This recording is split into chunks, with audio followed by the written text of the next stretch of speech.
안녕하세요, 양쌤입니다. 여러분들을 품질의 세계로 초대합니다.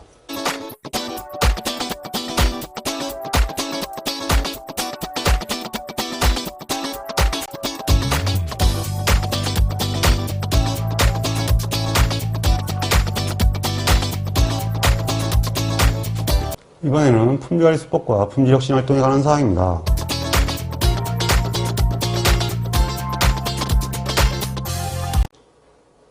이번에는 품질관리 수법과 품질혁신 활동에 관한 사항입니다. 1번 규격이 45.5 플러스 마이너스 2인 공정에서 100개의 데이터를 추출해서 히스토그램을 작성한 결과 정규분포가 나타났으며 X와 S가를 구했다. 이제 이렇게 나타났는데 정규분포란 말이 나오면 이것이 모수란 얘기가 됩니다. 그 다음에 100개의 데이터를 추출했다 그러기 때문에 충분히 모집단을 만족하고 있다라고 옛날 분들이 생각을 해서 만든 문제죠.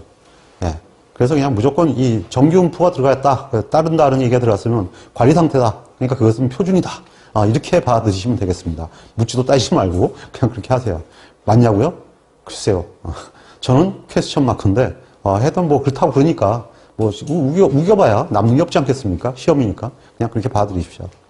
공정능력지수를 구하고 평가하시오. 공정능력지수는 당연히 CP잖아요. 6시그마분의 토로런스가 되니까 토로런스가 4네요. 예, 이거 뭐 쓸 필요 없잖아요. 47.5 빼기 그냥 4라 그러면 되지. 그 다음에 6시그마인데 이거 그냥 그대로 계산하는 얘기야. 6 곱하기 0.584. 이렇게 하면 1.1415가 됩니다. 그러면 이제 평가하라 그러면 아시죠? 3, 4, 5, 6, 2, 3, 4, 5, 6, 3분의 한 다음에 0, 1, 2, 3, 4 이런 뭐 평가가 끝나는 거죠. 그래서 지금 현재 값이 어디 사이냐? 이 사이잖아요. 2등급이죠. 평가 결과는 2등급이다. 이렇게 쓰면 됩니다. 더 길게 쓸 필요도 없어요. 밑에 써놓거든요. 평가 2등급. 뭐 보통이다. 이런 말 쓰지 마세요. 그냥 2등급. 그럼 끝납니다. 최소 공정능력 지수를 구하고 공정능력을 평가하시오. 이건 CPK 하라는 얘기거든요. CPK를 하라는 얘기인데 CPK를 하려면 먼저 X바의 위치를 봐야 됩니다. 44.873이기 때문에 X바가 중위수보다 작죠. 중위수가 45.5거든요. 그러니까 하한 쪽에 치우쳤다는 얘기거든. 하한 쪽에 치우쳤다는 얘기니까 이건 그냥 CPK-L이 되는 거예요. 이렇게 먼저 써주셔야 됩니다. 그럼 CPK-L이니까 그 다음 어떻게 하면 되겠어요? X바가 44.873이잖아. 빼기 43.5네요. 하한이. 왜? 여기서 하한 알 수 있잖아요. 3 곱하기 0.584. 3시그마분이니까. 자, 그러면 0.78368이 됩니다. 78368이니까 요 사이인가요? 네, 3등급이네요. 네, 이러면 대략적으로 5점 정도씩을 받을 수 있습니다. 이게 5점짜리예요. 유사 문제 1번. 관리 상태에 있는 어떤 공정에서 n=100개의 데이터를 추출하여 히스토그램을 작성한 결과 정규분포가 나타났으며 X바가 64.8, S가 3.1을 구하였다. U가 80일 때 최소 공정능력 지수를 구하고 규격이 하나밖에 없네요. 그러니까 뭐 CPK는 그냥 CPU라는 얘기죠. 이건 뭐 양측 규격이 아니니까 하나밖에 없습니다. 공정능력을 평가하시오. 그럼 CPU는 U-X바 나누기 3시그마죠.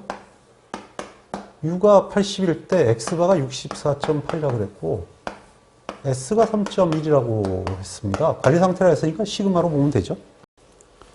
1.63441이 됩니다.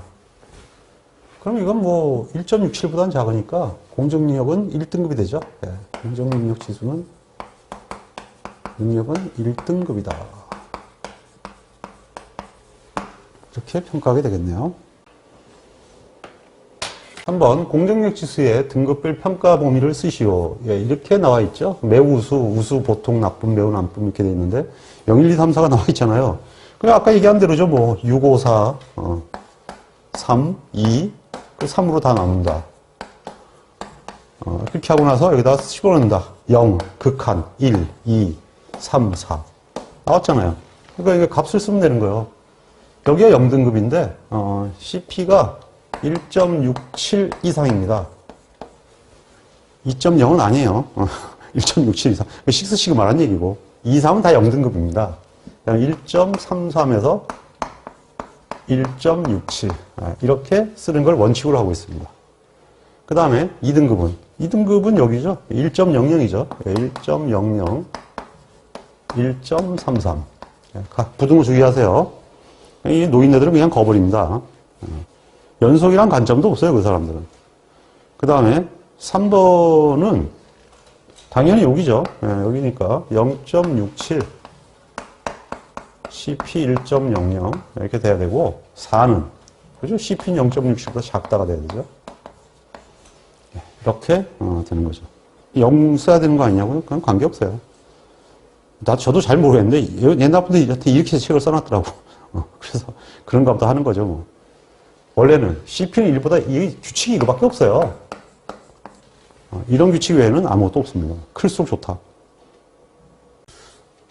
1번 서로 독립인 부품 A는 저렇고 B, C, D 4개의 부품이 있는데 이 4개의 부품이 직렬로 결합을 하든 뭐 빼던 더하던 관계없이 일단은 평균은 가감승제, 그 다음에 3포는 분산의 가법성. 왜? 부품은 모두 독립이다. 이걸 갖고 시작해야 되죠. 조립품의 평균과 표준편차. 여기 평균과 표준편차를 줬는데 평균과 표준편차를 구하려면 쉬운 거죠. 뭐 평균. 2. 직렬로 결합한다는 더한다는 얘기예요. A 플러스 B 플러스 C 플러스 D. 그럼 기대값은 어떻게 되느냐? 뭐 이건 당연히 조립 시에 오차는 없어야겠죠? 다 더하면 되죠, 뭐. 2.5 더하기 2.4 더하기 2.4 더하기 3.0이다. 그러면 10.3인가요? 그 다음에 두 번째 V는 V A 플러스 B 플러스 C 플러스 D는 이건 이제 표준편차니까 이거 루트를 미리 씌우는 게 낫겠네요. 예. 안 그러면 헷갈리니까 또 괜히 분산 쓰면 거버려요. 그러면 이제 루트 0.03의 제곱, 0.02의 제곱, 0.04의 제곱, 0.01의 제곱이다. 그러므로 0.05477이다. 그러면 이제 평균과 표준차를 구했죠. 끝난 거죠, 뭐. 그럼 답란이 있어요. 이게 계산 과정이고 밑에 답란이 있는데 이것을 채점을 하는 게 아니고요. 이게 답을 쓸 거 아니에요. 답, 그래서 평균. 이렇게 돼 있을 거란 말이에요. 그럼 이제 이렇게 거져 있는데 0.10.3이라고 썼어요. 표준 편차. 그럼 여기다 쓰면 돼요. 그냥 0.05477. 자, 그러면 이제 이렇게 썼을 때 여기에 계산 과정에 뭐 예를 들면 이것만 달랑이 있었다. 이렇게. 괜찮아요. 이렇게 풀었다는 얘기니까. 상관없는 거예요. 그래서 내가 간단하게 쓰라는 거예요. 이건 뭐 앞에 이거 과정이 있냐 없냐 이거 안 따져요. 안 따지고 채점하는 포인트가 있어요. 그 반점을 주기 위해서는 정확하게 맞아야 되는데 반점이 없을 때는 과정이 맞냐만 봐요. 과정이 틀리면 안 돼요. 근데 과정이 맞으면 상관없는 거예요. 상관없는 거고 이게 굳이 쓸 필요가 없는 거예요. 채점을 안 해요. 근거예요, 근거. 그래서 잘 쓸 필요가 없는 거예요. 여러분들은 그 자체가 무슨 뭐 하나하나 다 채점이 있다고 생각하는데 그런 반점 없어요. 자동차 부품 B의 생산 프로세스는 부품 T를 생산하는데 서로 독립인 10개의 공정을 통과해야 된다. 10개가 직렬로 되어 있다는 얘기예요. 공정을 통과한다는 얘기가 직렬이라는 얘기예요. 병렬은 아무거나 통과하면 된다. 이렇게 나오겠죠. 직렬이기 때문에 10개를 다 통과해야 되는 거예요. 각 공정의 평균 분량률이 2% 동일한다. 뭐 같은 부품을 통과하는 모양이죠. 직렬로 같은 부품을 직렬로 연결하는 모양이네요. 뭐. 그러니까 분량률이 같지. 이 경우 완성품의 분량률은 얼마냐? 분량률은 이게 지금 독립이잖아. 분량률이 독립이니까 이게 교집합을 다 빼야 된단 말이에요. 복잡하죠. 그러니까 그래서 분량률로 두 개 같으면 이렇게 분량률 두 개 이렇게 하면 돼요. 2% 더하기 2% 마이너스 0.02 곱하기 0.0. 뭐 이렇게 하면 독립일 경우에 그렇게 되는데 10개 같으면 2개짜리, 3개짜리, 4개짜리, 5개짜리 다 해야 되니까 못 구하죠. 이거 구할 방법이 없네요. 그래서 분량률이기 때문에 개별 분량률의 계산은 굉장히 어렵습니다. 그러니까 굉장히 개별 분량이 계산이 어려우니까 이럴 경우 어떻게 하냐면 독립일 때 다른 방법, 양품은 모두 양품이어야 된다. 즉 완성 부품에서 분량률 대신에 먼저 양품률을 구해요. 양품률은 어떻게 되겠어요? 0.98의 10승이 양품률이에요. 0.98의 10승이 양품률이니까 여기서 1에서 빼는 것이 오히려 가장 빠른 방법이죠. 네, 그래서 이게 정확하겠네요. 이렇게 여러 개가 나왔을 때는 교집합을 적용하기가 어렵거든요. 그때는 뭐냐면 양품률에서 구해서 이래서 빼주는 방법으로 가면 되죠. 그러면 분량률이 0.18293이 됩니다. 3번 측정 시스템 변동 원인 5가지를 기술하시오. 측정 시스템 변동 원인은 5가지는 제일 먼저 이제 안정성. 이건 뭐 장기적으로 하는 거죠. 그 다음에 이제 일반적인 것은 정확성과 선형성. 이렇게 이제 관리하는 항목이 있고, 그 다음에 이제 2가지는 일반적인 거죠. 게이지 아레나. 그래서 반복성과 재현성이 됩니다.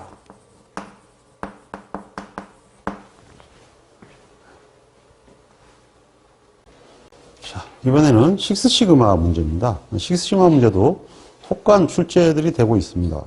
다음 용어 설명에 대한 용어를 기입하시오. 기회당 부적합수. 오퍼추니티죠. 그래서 DPO라고 합니다. Defect per Opportunity. 단위당 부적합수, 개당 부적합수인데요. 실제로는 이게 분량을 얘기하죠. DPU라고 합니다. 그래서 식스시그마 이론은 일반적으로 우리가 생각하는 거하고 좀 틀리기 때문에 단어를 그냥 직접 외워둘 수밖에 없습니다. 개당 부적합수인데 실제로는 분량 개수 뭐 이런 개념이고, 위에는 기회 개수, 기회당 결점수, 가번 결점수가 맞는데 나는 분량률 계산할 때 쓰는 그런 거예요. 100만 기회당 부적합수, 그럼 뭐 100만을 곱하면 되죠. 그래서 밀리언이 들어갑니다. DPM보다 이렇게 되고, 개선 프로젝트의 해결과 담당 업무를 병행하는 문제 해결의 정담자. 문제 해결의 전담자 그러면 블랙벨트죠. 예. BB라고 간단하게 쓰시면 됩니다. 그래서 이거 약자로 써도 됩니다. 이거 원래 약자를 쓰는 거니까요. 그래서 그냥 이 자체로 이걸로 끝. 맞냐고요? 예. 답지가 그렇게 돼 있어요. 간혹가다 PPM 계산 문제도 시험에 나옵니다. 산업기사 문제죠, 사실은. A기업의 목표 품질은 100ppm이다. 100ppm이 얼마냐? 이런 얘기네요. 현재 분량률이 0.1%. 0.1%인데 0.1%는 몇 ppm이냐? 그러면 0.1은 0.001이죠. 여기다가 100만만 곱하면 돼요. 그럼 ppm이 되는 거야, 무조건. 그럼 이건 이제 1000ppm이죠. 현재가 1000ppm이다. 이렇게 되는 거죠. 근데 목표 품질이 100ppm인데 문제가 뭔가요? 현재 분량률은 몇 ppm이냐? 그냥 0.1%는 몇 ppm이냐? 그 얘기예요. 0.1%는 1000ppm이다. 이렇게 되는 거죠. 그래서 어떤 ppm 단위를 물으면 소수점으로 써놓고 100만을 곱하면 돼. 100분율은 소수점으로 써놓고 100을 곱한 거 아니에요? 당연히 ppm은 100만을 곱하면 바로 값이 나옵니다. A사는 품질 개선을 위한 식스시그마 기법에서 경쟁을 차별할 목표로 프로세스 매핑을 위한 C포크 다이어그램을 적용하고 있다. C포크가 먼저 쓰시오. 간혹가다 나옵니다. 원래 IPO가 생산관리 시스템이에요. 모든 경영 시스템이야, IPO가. 그럼 이게 뭐야? 인풋. 그냥 그렇게 쓰면 돼요, 그냥 인풋. 이거는 프로세스. 이거는 아웃풋. 그럼 끝나는 거예요. 인풋, 프로세스, 아웃풋. 왜 한글로 쓰냐고요? 한글로 써도 돼요. 영어로 써도 되고. 그냥 그 뜻이니까. 자재 제품 이제 써도 되느냐? 뭐, 그래도 되긴 되는데, 이렇게 써도 되고요. 그냥 투입, 프로세스, 공정, 산출, 이렇게 해도 돼요. 영어 단어로 써도 되죠. 인풋, 프로세스, 아웃풋 써도 되고. 그 다음에 앞에가 뭐냐? C포크가. S는 서플라이어, 공급자. 근데 공급자인데 외부 공급자가 사실은 맞죠. 근데 이제 그냥 공급자로 써도 돼요.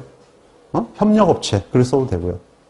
그 다음에 뒤에 C는 컨슈머, 고객. 예, 이렇게 해가지고 연결을 시켰다. 그러니까 식스시그마는 조금 늘린 거야. IPO가 공장이다. 그러니까 협력업체부터 시작부터 고객 1위까지 끝까지를 전부 프로세스로 본다. 뭐 이런 얘기인데, IPO라 그러면 사실은 그거 다 관장하는 거예요. 근데 공장 밖에까지 연결을 시켰다. 라는 그냥 상징적인 의미에서 시포크란 말을 쓴다. 그거나 같은 말이죠. 5번, 품질관리 활동을 수행하는 데 있어서 기본적인 QC 수법의 7가지를 읽어라시오. 뭐 이거는 뭐 무조건 시험에 나오는 거죠. 뭐 분임조 활동을 수행하는 기본 도구인 품질관리 7가지 도구를 쓰시오. 품질관리라고도 하고 QC 수법이라고도 하고 QC 도구라고도 해요.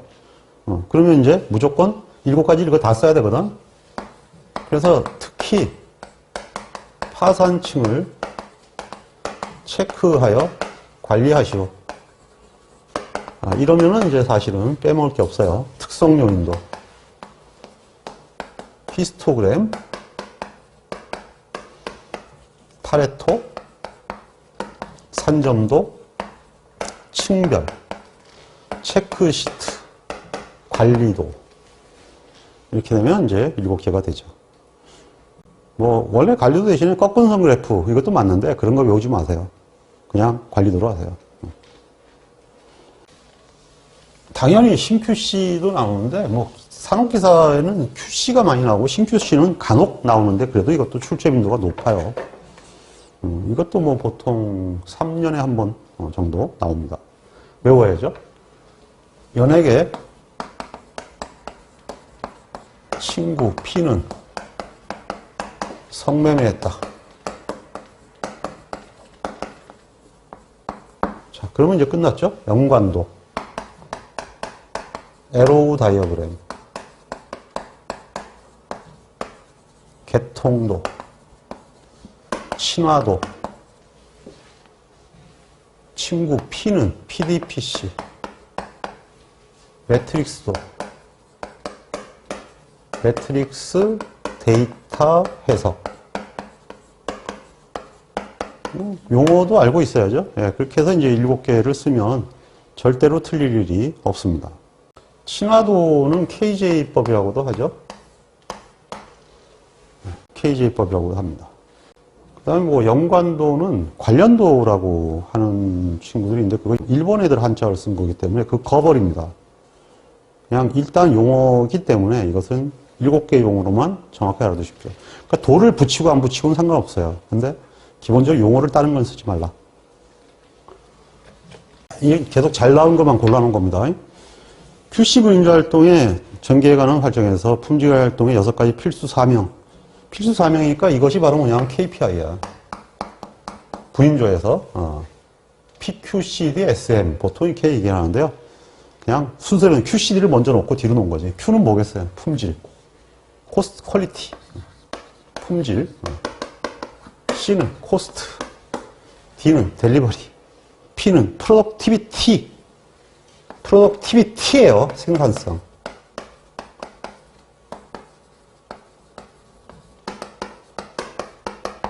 그래서 영어로 쓰지 마세요. 생산성이에요. 생산성.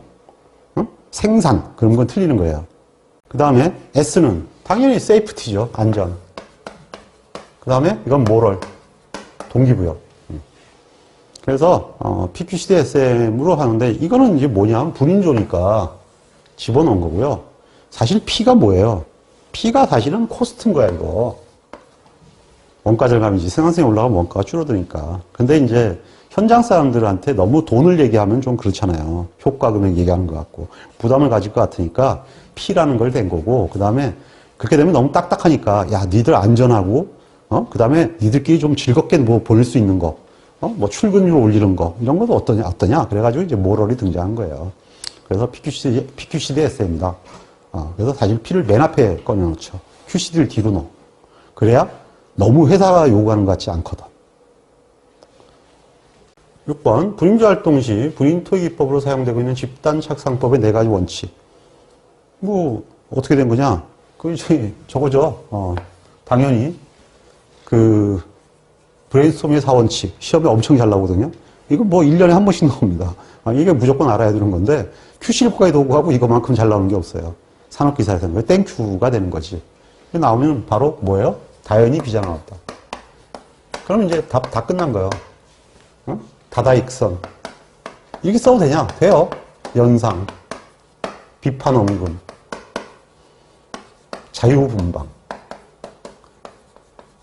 예, 이렇게 써도 오케이. 이게 정답이에요. 왜 그러냐고요? 답을 내가 그렇게 만들어놨어요. 괜찮아요. 쓰세요. 유사문제 1번.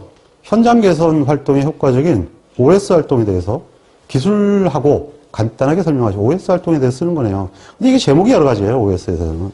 오행 활동을 쓰시오. 이런 것도 있고요. 청정 활동을 쓰시오. 뭐 이렇게도 나오고요. 뭐 현장 개선 활동에 도움이 되는, 품질 관리 활동에 도움이 되는, TPM 활동에 도움이 되는. 그럼 뭐 여러 가지를 써요. 오행, OS, 청정 뭐 다 똑같은 얘기입니다. 활동 5가지를 쓰시오. 그러면 이제 정리정돈, 청소, 청결, 생활하죠.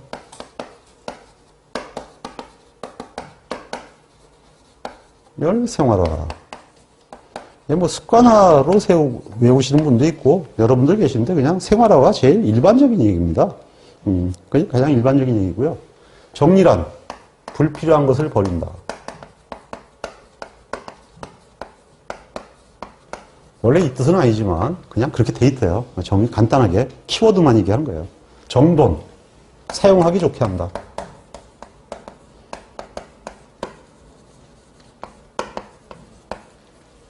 청소, 더러움을 제거한다. 아주 그냥 뭐 원초적으로. 그 다음 건 더 쉬워요. 청결, 정리정돈 청소를 유지한다.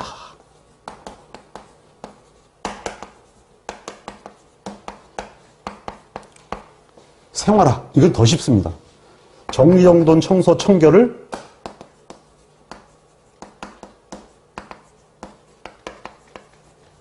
실천한다. 생활화한다. 그러면 돼요. 습관화한다. 규칙을 지킨다. 실천한다. 끝. 그 다음에 이제 여기서는 이제 삼정이 뭐냐 이렇게 쓰라고 하는 경우도 있죠. 정해진 품목을 정해진 위치에 정해진 양만큼 둔다. 얻다가 짱박아 놓는다. 내가 두는 품목을 어떤 위치에다가 몇 개를 짱박아 둔다. 비자금을 어디 이불장 밑에다가 얼마를 놓는다. 그럼 뭐 거기서 이제 거기다 너무 많이 넣으면 마누라한테 걸릴 수 있으니까 조금만 넣는다. 이것도 삼정이죠. 7번 표에서 나타난 데이터는 어떤 직물 공략에서 직물로 나타나는 흠의 수를 조사한 결과이다. 이 데이터에서 종류별로 분류해 놓은 흠의 통계를 가지고 파레토도를 작성하시오. 그러면 이제 이거 가지고 파레토도를 만들라는 얘기거든요. 합계가 지금 대략 나와 있는데, 여기 앞에 있는 5개가 있죠. 그럼 이건 이제 순서대로 써야 됩니다. 제일 먼저 항목이 이제 중요한데, 이 항목이 얼룩이 가장 크죠? 얼룩이 오고요. 그 다음에 이제 두 번째는 색상, 색상이 오게 되고, 글자는 생략하겠습니다. 세 번째는 실이 튄 곳이죠. 실이 튄 곳이고, 그 다음 네 번째는 구멍이 난 개수고, 마지막에는 항상 기타가 오게 되어 있죠. 기타가 오게 되면 도수가 그 다음에 들어오게 돼요. 얼룩은 249, 색상은 119, 그 다음에 실이 90, 튄 곳이 96, 구멍 난 곳이 78, 기타가 17이면 걔가 559가 되죠. 그 다음에 여기서는 이제 누적 도수가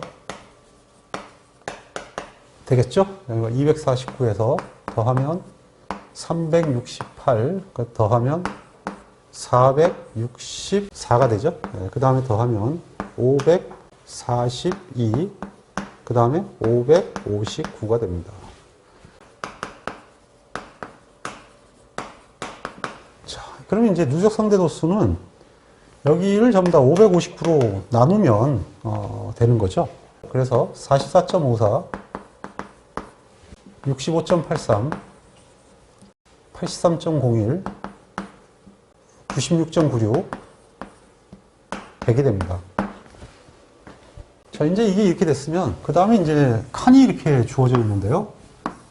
역시 칸에다가 맞게 그려야겠죠. 이게 5개니까 대충 하나, 둘, 셋, 넷, 다섯. 얼룩, 색상, 실, 구멍, 기타. 이렇게 쓴 다음에, 그 다음에 이쪽에 이제 백분율이니까 100이 들어가야겠죠? 여기 100이 들어가니까 여기가 이제 50 정도가 되겠네요. 자, 이제 이렇게 하고 나서 여기가 이제 65, 80 올라가야 되니까 이게 적당히 나눠야 됩니다. 40, 30, 20, 10 이렇게 나눠지고 여기는 60, 70, 80 이거 좀 더 올려야겠네요. 90, 100. 자, 이렇게 해놓고 난 다음에 여기에 맞춰가지고 이게 44.54가 249죠. 이게 44.23은 여기쯤 되는 거예요. 그럼 여기가 249니까 249가 여기면 여기가 이제 200은 어느 정도가 될까요? 200이면은 119가 있고 그러니까 249가 있으니까 249면은 이렇게 30이니까 여기가 이제 대략적으로 200 여기가 100이겠네요.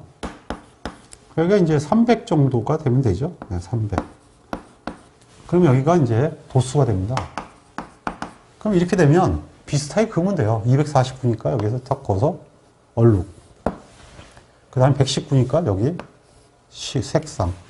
실은 이게 거의 비슷하죠. 96, 78, 기타가 17. 딱 그은 다음에 여기가 이제 44.54니까 여기 나오잖아요. 그 다음에 65.83이면 65 여기쯤 되잖아요. 65.83이니까 여기다 긋고 그 다음에 83.01이니까 여기쯤 그으면 되죠. 네, 83.01. 그 다음에 96.96이니까 여기쯤 그으면 되는 거죠. 그래서 여기 긋고 나면 마지막에 100이니까 여기 오면 되죠. 그러면 이제 이렇게 되게 되는데 이 파레토의 채점 기법은 기타가 맨 끝에 있는지를 보는 거고 여기가 이제 백분율인지 누적 백분율을 찍고 있는 건지 그리고 여기가 도수나 금액으로 표현이 되어 있는지 그 다음에 이 높이가 대충 맞는지 이런 정도를 보고 평가를 합니다. 그래서 이렇게만 작성하게 되면 만점으로 처리가 될 수 있는 그런 문제가 되겠습니다. 이 문제는 많이 나왔던 문제죠. 그 다음에 이번에는 파레토 그림입니다. 어떤 인쇄소에서 분량에 대한 데이터를 수집한 결과 다음과 같다. 파레토를 작성하기 위한 표를 완성하고 파레토를 작동하시오. 예, 표를 작성하라 그러면 파레토의 표는 일단 4개가 기본으로 들어가야 됩니다. 항목, 건수.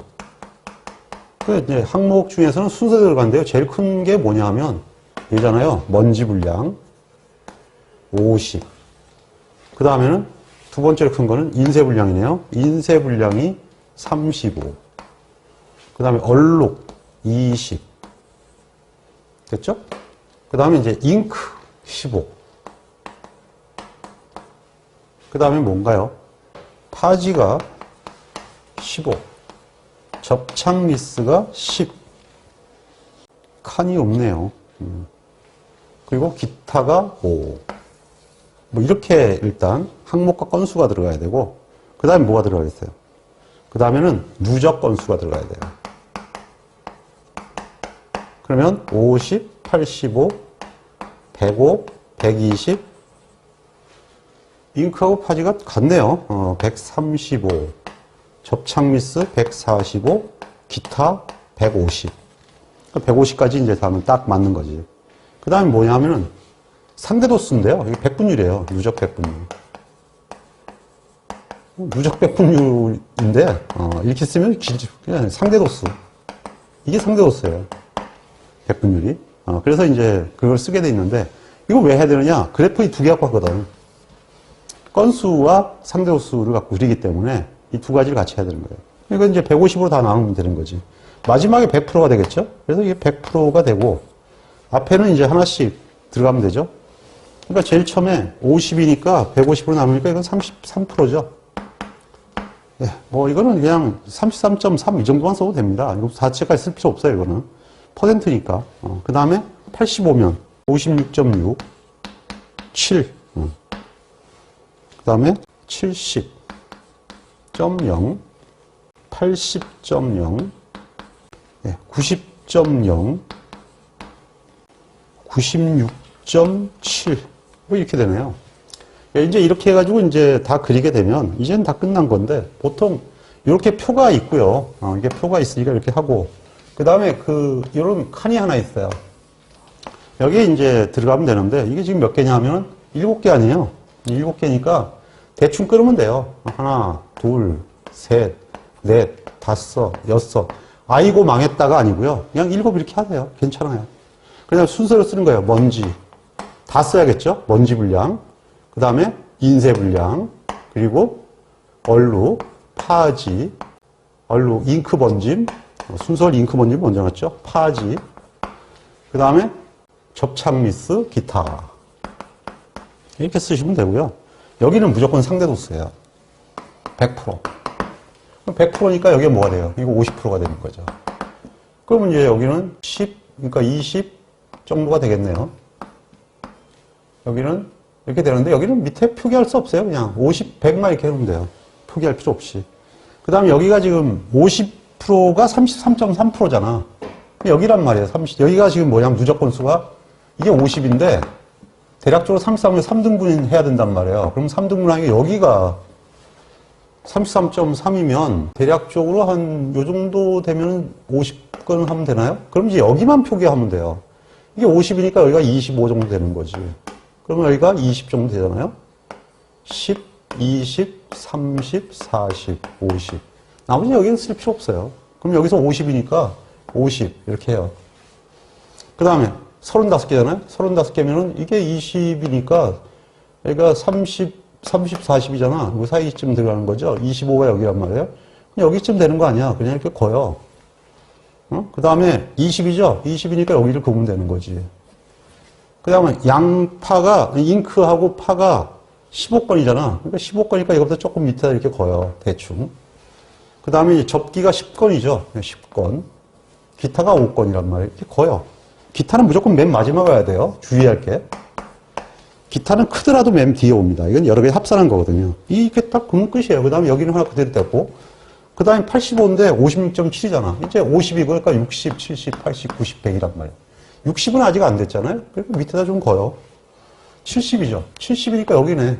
70. 그 다음에 80. 80이니까 여기죠. 잉크 80. 파지가 90이네요. 파지가 90. 접착이 97.5거든요. 그 다음에 기타가 100. 그러니까 이제 이렇게 그러면 끝난 거예요. 여기 좀 안 맞아도 상관없어요. 안 맞아도 상관없고 여기서 보는 건 뭐냐. 여기가 누적 도수냐. 여기가 도수인가. 응? 여기가 도수고 여기가. 그 다음에 이것이 건재선으로 섰는가. 기타가 끝에 있는가. 그리고 이건 꺾은 그래프고 이거는 기본적으로 저거냐. 근데 이제 보면 있잖아요. 이거를 이렇게 설계를 못해가지고 이게 갑자기 위로 올라가는 애들도 있어요. 그래놓고 죄송해요 이렇게 써놓는데요. 글쎄 그게 맞게 해줄 수도 있고 틀리게 해줄 수도 있어요. 그러니까 항상 그리는 순서를 조심해야 되는데 제가 지금 그리는 거 보셨죠? 예, 그렇게 하면 돼요. 그 다음에 여기가 이렇게 남는 거 이건 상관없어요. 그건 뭐 관계없습니다. 끝에 붙든 말든 건 아무 상관없으니까 그런 신경 쓰지 마세요. 그냥 여기가 그냥 등 간격이면 되니까 일단은 뭐 대충 나가면 되고 여기 벼놓으면 돼요. 괜찮습니다.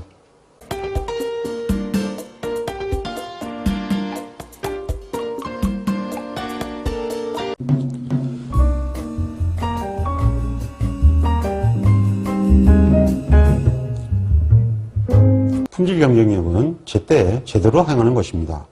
양쌤의 품질 경영 산업기사를 활용해서 반드시 원하는 자격증을 취득하시고 품질에 관한 전문가가 될 수 있도록 응원하겠습니다. 홍콩 파이팅!